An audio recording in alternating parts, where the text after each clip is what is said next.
안녕하세요. 자, 오늘은 이차 함수의 최대, 최소 문제. 이걸 어떻게 하면 속 시원하게 정복할 수 있는지 그 모든 방법을 탈탈 털어서 한번 파헤쳐 보겠습니다. 모든 포물선에는요, 반드시 꺾이는 지점, 바로 전환점이 있습니다. 어떤 녀석은 가장 높은 산봉우리일 거고, 어떤 녀석은 가장 깊은 계곡의 바닥이겠죠? 오늘 우리는 바로 이 지점을 어떻게 하면 정확하게 찾아낼 수 있는지 그 비법을 알아볼 겁니다. 이 문제들을 푸는 비밀, 사실 아주 간단한 데 있거든요. 바로 그래프 위에 있는 딱 한 점, 아주 특별한 점 하나만 제대로 이해하면 끝나요. 네, 바로 꼭지점입니다. 이름 그대로죠. 포물선 그래프 전체에서 가장 높은 봉우리, 아니면 가장 깊은 계곡이 되는 바로 그 지점 말이에요. 근데 이 포물선이 이렇게 위로 향할지 아니면 아래로 향할지, 그러니까 최대값을 가질지 최소값을 가질지는요, 정말 놀랍게도 딱 숫자 하나가 결정합니다. 바로 저 A의 부호예요. 모든 이야기는 여기서 시작됩니다. 좋습니다. 그럼 이제 본격적으로 한번 들어가 볼까요?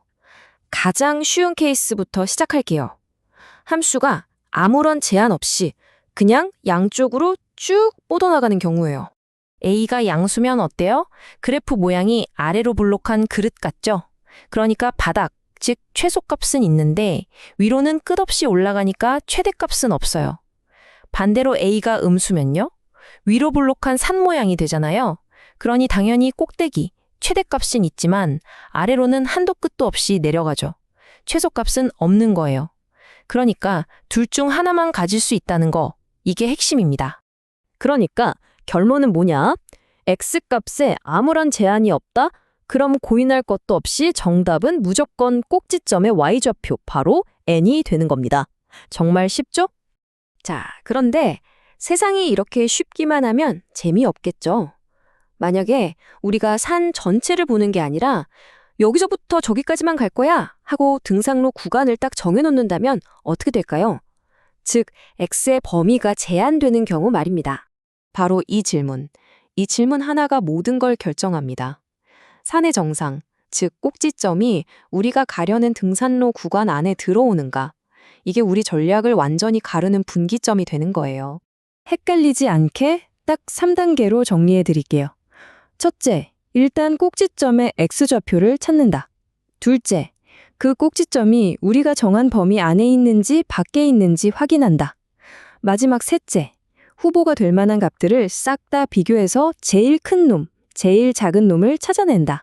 이 순서만 기억하시면 돼요. 만약에 꼭지점이 우리 등산로 구간 안에 깍 들어온다. 그러면 후보는 총 3군데가 됩니다. 등산로 시작점, 등산로 끝점, 그리고 그 사이에 있는 진짜 산의 최고점 또는 최저점, 이 3개의 높이를 비교해서 제일 높은 곳이랑 제일 낮은 곳을 찾으면 그게 바로 최대값, 최소값이 되는 거죠. 그런데 만약에 산 정상이 우리가 가려는 길 바깥에 있다면요? 와, 이건 훨씬 간단해져요. 왜냐하면 그 구간에서는 그래프가 그냥 쭉 올라가거나 쭉 내려가게만 하거든요. 꺾이는 지점이 없으니까요. 그럼 당연히 최대, 최소는 어디서 나오겠어요? 그렇죠. 시작점과 끝점, 이 둘 중 하나일 수밖에 없는 겁니다. 자, 이제 뭘 찾아야 하는지는 알았어요. 그럼 어떻게 찾을 거냐? 그 계산 방법에 대한 이야기를 해볼게요. 정답으로 가는 길은 크게 2가지가 있습니다. 이게 정말 재밌는데요. 마치 2가지 다른 철학을 보는 것 같아요. 하나는 완전 제곱식을 이용하는 구조적인 방법, 식의 모양 자체를 바꿔서 꼭지점을 눈으로 딱 보게 만드는 건축과 같은 방식이고요. 다른 하나는 판별식을 쓰는 논리적인 방법, 과연 이런 Y값이 존재할 수 있을까를 따져보는 탐정 같은 방식이죠. 첫 번째 길, 완전 제곱식. 이건 말 그대로 식을 막 조립하고 재구성해서 y는 a 곱하기 x 빼기 m의 제곱 더하기 n이라는 표준 형태로 만드는 거예요. 이렇게 만들고 나면 그냥 m, n이라는 꼭지점이 저절로 드러나게 되는 거죠. 건축가가 설계도를 보고 건물을 짓듯이 식의 구조를 바꿔서 답을 찾아내는 겁니다. 두 번째 길, 판별식.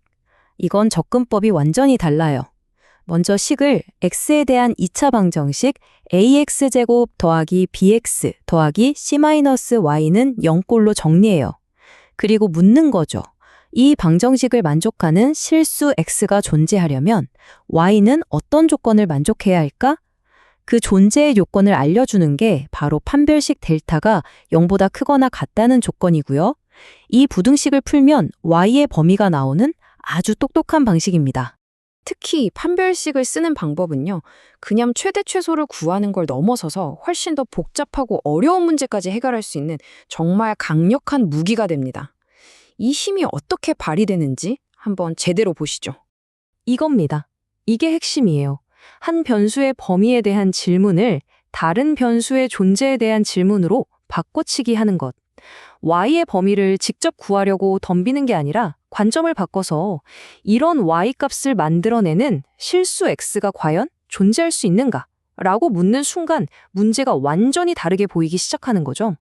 이게 바로 고수들의 방법인데요. 예를 들어 y의 범위를 찾고 싶다? 그럼 식을 x에 대한 2차 방정식으로 싹 정리하는 거예요. 그리고 조건을 거는 거죠. 이 식을 만족하는 실수 x가 반드시 존재해야만 해 라고요. 그 존재를 보장해주는 마법의 도구가 바로 판별식이 0보다 크거나 같다는 조건인 셈입니다. 이걸 풀면 우리가 원했던 y의 범위가 나오는 거고요. 자, 그럼 오늘 우리가 배운 내용 여러분의 도구 상자에 뭐가 들어있는지 한번 쫙 정리해 볼까요? 먼저 범위가 없다? 그럼 무조건 꼭지점. 범위가 있다? 그럼 꼭지점이 범위 안에 있는지 밖에 있는지부터 확인. 안에 있으면 후보는 3개, 양끝점과 꼭지점. 밖에 있으면 후보는 2개, 그냥 양끝점. 그리고 이걸 계산하는 방법은 구조를 바꾸는 완전제곱식, 존재를 묻는 판별식. 이제 완벽하죠? 이제 여러분 손에는 모든 도구가 다 쥐어졌습니다. 어떤 문제를 만나든 상황에 맞게 가장 효율적이고 가장 편한 길을 직접 선택해서 나아갈 수 있게 된 겁니다. 자, 여러분은 어떤 길을 선택하시겠습니까?